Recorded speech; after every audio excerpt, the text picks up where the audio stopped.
വിശുദ്ധ Don Bosco പറഞ്ഞിരിക്കുന്നത് ഇങ്ങനെയാണ്: സ്വർഗത്തിൽ നിങ്ങളുടെ പ്രതിഫലം നിങ്ങളുടെ ഭൂമിയിലുള്ള എല്ലാ കഷ്ടതകൾക്കും സഹനങ്ങൾക്കും പൂർണ്ണ സംതൃപ്തി നൽകുന്നതായിരിക്കും.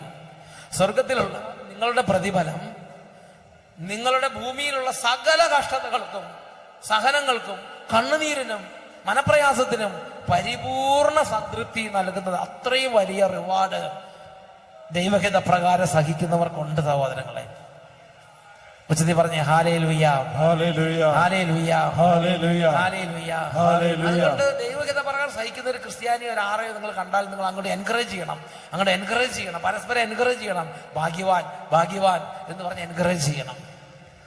ഉറക്കെ പറഞ്ഞേ ഹല്ലേലൂയ, ഹല്ലേലൂയ. ശുശ്രൂഷകർ തമ്മിൽ എൻകറേജ് ചെയ്യണം, സഹിക്കാൻ വേണ്ടി എൻകറേജ് ചെയ്യണം.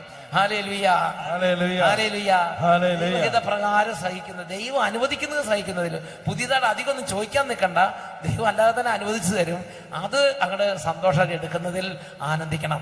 എന്നുറക്കെ പറഞ്ഞേ ഹല്ലേലൂയ, ഹല്ലേലൂയ, ഹല്ലേലൂയ, ഹല്ലേലൂയ. ഈ രഹസ്യം പറഞ്ഞ് വിശുദ്ധന്മാരെന്താ പ്രാർത്ഥിച്ചെന്നറിയോ? ഞാനും നിങ്ങളത് എൻകറേജ് ചെയ്യാം. ഞാൻ പണ്ട് എന്നോട് ഒരാൾ പറഞ്ഞു, അധികം സഹനം ചോദിക്കണ്ട, ചോദിച്ചല്ല കിട്ടും. അതിനുശേഷം ഞാൻ അധികം ചോദിച്ചില്ല. പക്ഷെ ഇപ്പൊ കർത്താവ് എന്നോട് പറഞ്ഞു, വിശുദ്ധന്മാരുടെ പാത അതല്ല, അത് ഭീരുവായ ഒരു പേടിത്തൊണ്ട പറഞ്ഞതാണ് അച്ഛൻ്റെ മനസ്സിരിക്കുന്നത്. വിശുദ്ധന്മാർ ധൈര്യവാന്മാരായിരുന്നു, അവരെങ്ങനെയല്ല പ്രാർത്ഥിച്ചേ. ഞാനിപ്പോൾ നിങ്ങളോട് പറഞ്ഞില്ലേ അധികം സഹനം ചോദിക്കേണ്ടെന്ന്. അങ്ങനെ അധികം സഹനം ചോദിക്കേണ്ടെന്നല്ല ദൈവത്തിന്റെ ആത്മാവ് പറയണത്. ഈ കർത്താവിന്റെ ആത്മാവ് ഇപ്പോൾ വെളിപ്പെടുത്തുന്നതിനാണ്. വിശുദ്ധന്മാർ ചോദിച്ചത് എന്താണെന്നറിയോ? വിശുദ്ധന്മാര് ഈ രഹസ്യം മനസ്സിലാക്കി കഴിഞ്ഞപ്പോൾ വിശുദ്ധന്മാർ ഈശോയോട് ചോദിച്ചെങ്ങനെയാണ്: കർത്താവേ, ഒന്നുകിൽ സഹനം അല്ലെങ്കിൽ മരണം. എനിക്ക് സഹിക്കാൻ തരുന്നില്ലെങ്കിൽ എന്നെ അങ്ങോട്ട് എടുത്തോ. ഇതാണ് അവർ, അത്രയും അവരിതിന്റെ രഹസ്യം മനസ്സിലാക്കി. അതുകൊണ്ട് അവർ കർത്താവിനോട് പ്രാർത്ഥിക്കുകയാണ്, ഒന്നുകിൽ സഹനം അല്ലെങ്കിൽ മരണം, ഈ രണ്ടിലൊന്നും മതി എനിക്ക്. ഒന്നുകിൽ എന്നെ ഇങ്ങനെ മരിച്ച എന്നെ എടുത്തോ, ഇല്ലെങ്കിൽ എനിക്ക് സഹിക്കാൻ തരിക. എല്ലാ ദിവസവും എനിക്ക് സഹിക്കാൻ വേണം. അങ്ങനെയൊക്കെ പ്രാർത്ഥിക്കാൻ നല്ല ധീരത വേണം.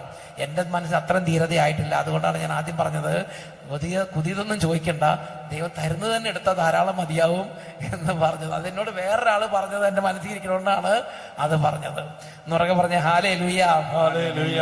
എന്തായാലും ഞാൻ നിങ്ങളോട് പറയുന്നില്ല, നിങ്ങളുടെ ഉള്ളിൽ ഇരിക്കുന്ന പരിശുദ്ധാത്മാവ് അനുസരിച്ച് നിങ്ങൾ വേണ്ടത് ചെയ്തോ. വിശുദ്ധന്മാർ ഇങ്ങനെ ചെയ്തിട്ടുണ്ട്. അവരെന്താ ചെയ്തത്? അവർ കർത്താവിനോട് പറഞ്ഞു, ദൈവമേ, ഒന്നുകിൽ സഹനം അല്ലെങ്കിൽ മരണം, ആ ഒരു വളർച്ചയിലേക്ക് ഞങ്ങൾ എത്തിക്കണേന്ന് പറഞ്ഞ് നിങ്ങൾക്ക് പ്രാർത്ഥിക്കാം. നിറകെ പറഞ്ഞേ ഹല്ലേലൂയ, ഹല്ലേലൂയ. രണ്ട് കരങ്ങളും നന്നായിട്ട് ഉയർത്തിപ്പിടിക്കാം. ഈ സമയം കർത്താവിനോട് അപേക്ഷിക്കുകയാണ്, എന്റെ കർത്താവേ, പെസഹ, അന്തിമ പെസഹായിലൂടെയാണ് ദൈവരാജ്യത്തിലേക്ക് പ്രവേശിക്കുന്നത്. ദൈവരാജ്യത്തിന്റെ മഹത്വത്തിലേക്ക് പ്രവേശിക്കാൻ അങ്ങ് ഞങ്ങളുടെ പേര് ലിസ്റ്റിൽ ഇട്ടിട്ടുണ്ടെങ്കിൽ, അങ്ങ് ഞങ്ങളുടെ പേര് അക്സെപ്റ്റബിൾ ആയിട്ട് സ്വീകരിച്ചിട്ടുണ്ടെങ്കിൽ, അങ്ങയുടെ ലിസ്റ്റിൽ ഞങ്ങളുടെ പേര് വന്നിട്ടുണ്ടെങ്കിൽ, പിന്നെ ദൈവരാജ്യത്തിന്റെ പെസഹായിൽ, ദൈവരാജ്യത്തിന്റെ മഹത്വത്തിലേക്ക് ഒരു അന്തിമ പെസഹായിലൂടെ ഞാനും കടന്നു പോകേണ്ടി വരും. ഈശോ കടന്നുപോയി, മാതാവ് കടന്നുപോയി, സ്നേഹമാരെല്ലാവരും കടന്നുപോയി. ആദിമ സഭ തൊട്ട് ഇന്ന് വരെ കോടാനുകോടി ക്രിസ്ത്യാനികൾ ആ വഴിയെ കടന്നു പോയിട്ടുണ്ട്. അതിന്റെ രഹസ്യം ഞങ്ങൾ കൂടുതൽ കൂടുതൽ വെളിപ്പെടുത്തി തരണമെന്നും കൂടുതൽ ധൈര്യം തരണമെന്നും നമുക്ക് ഈ രാത്രി കർത്താവിനോട് പ്രാർത്ഥിക്കാം.